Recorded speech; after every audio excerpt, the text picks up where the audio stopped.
মামাতো বোনকে বিয়ে করেছি, তো সে আমাকে স্বামী বলে মানলেও কোথায় কোথায় বাইয়া ডাকে।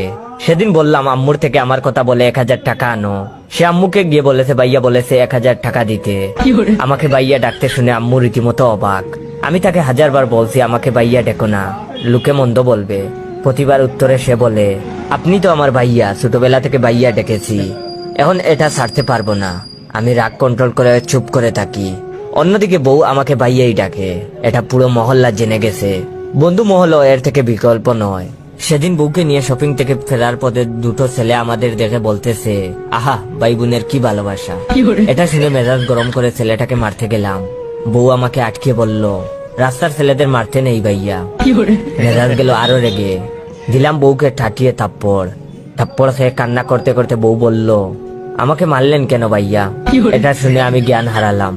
পরের দিন আমার জ্ঞান ফেরার পর বউ আমাকে বলে, এখন শরীর কেমন লাগছে ভাইয়া?